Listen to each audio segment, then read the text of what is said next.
बांगलादेशमधील internet सुविधा सुद्धा बंद करण्यात आलेली आहे। बांगलादेशचा ताबा लष्कराने घेतलेला आहे अशी सुद्धा शक्यता तुर्तास वर्तवली जाते। सध्याची आपण ही बांगलादेशमधील काही दृश्य पाहतोय, ज्या ठिकाणी रस्त्यावर हे सगळे आंदोलक उतरलेले आहेत आपल्या मागण्यांसाठी। शेख हसीना यांचा राजीनामा त्यांनी द्यावा अशी मागणी कालपासूनच लावून धरण्यात आलेली होती। या संदर्भात मोठी निदर्शनं करण्यात आली। रस्त्यावर उतरत या आंदोलकांनी ही मागणी लावून धरलेली होती। सरकारी नोकऱ्यांमधील कोट्यावरून हिंसाचार निर्माण झाला। खरं तर हे एका रात्रीत किंवा 2 दिवसात घडलेली घटना नाही। गेल्या काही काळापासून देशामध्ये अशाच प्रकारच्या वारंवार घटना घडत होत्या आणि हा हिंसाचार अचानक त्यानंतर उफाळून आला। शेख हसीना आता भारतामध्ये दाखल झाल्याची सुद्धा माहिती आपल्यापर्यंत पोहोचतीये। पंतप्रधान शेख हसीना यांनी ढाका पॅलेस सोडलेला आहे आणि त्यानंतर त्या भारतामध्ये दाखल झालेल्या आहेत असं सुद्धा सध्या सूत्रांच्या हवाल्यानं कळतंय।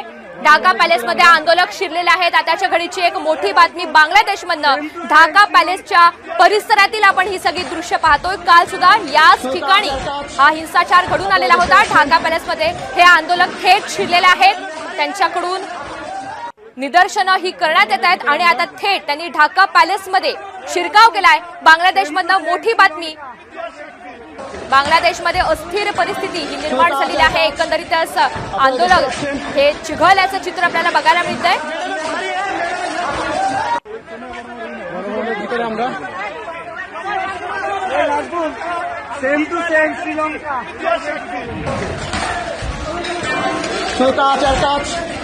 আপনারা দেখতে পাচ্ছেন संतप्त जमाव ढाका पॅलेसमध्ये घुसलेला आहे। दरम्यान या सगळ्या घटनेनंतर बांगलादेशमध्ये अनिश्चित काळासाठी कर्फ्यू सुद्धा लावण्यात आलेला होता। कालच इंटरनेट सेवा सुद्धा बंद करण्यात आलेली होती। महत्त्वाचं म्हणजे भारत सरकारने सुद्धा या घटनेनंतर बांगलादेशमधील भारतीय नागरिकांना सुरक्षित स्थळी राहण्याचं आवाहन सुद्धा केलेलं आहे।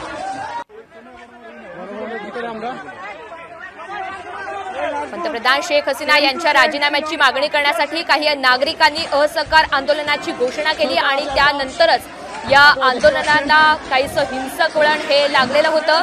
कालपासून परिस्थिती चिघळली असं म्हणावं लागेल। शेख हसीना आणि आता भारतामध्ये दाखल झाल्याचं सुद्धा सूत्रांच्या हवाल्यानं कळतंय।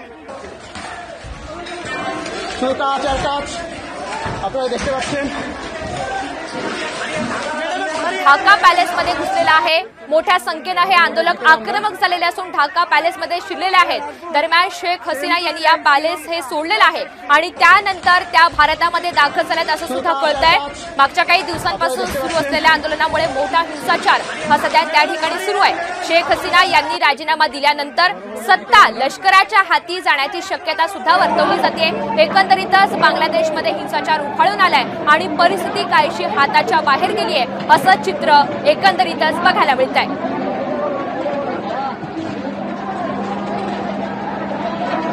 बांगलादेशमधील आंदोलनाची ही नवी काही दृश्य आपल्यापर्यंत पोहोचलेत। आपण पाहतोय कशा पद्धतीनं आंदोलक हे चांगलेच आक्रमक झालेले असून जाळपोळ सुद्धा करण्यात आली आहे। दरम्यान काल आणि आजच्या घटनेदरम्यान 100 पेक्षा अधिक जणांचा मृत्यू झालाय तर 300 पेक्षा अधिक जण यामध्ये आतापर्यंत जखमी झाल्याचं सुद्धा कळतंय। महाराष्ट्रातील सर्व बातम्यांचे विश्वासार्ह व्यासपीठ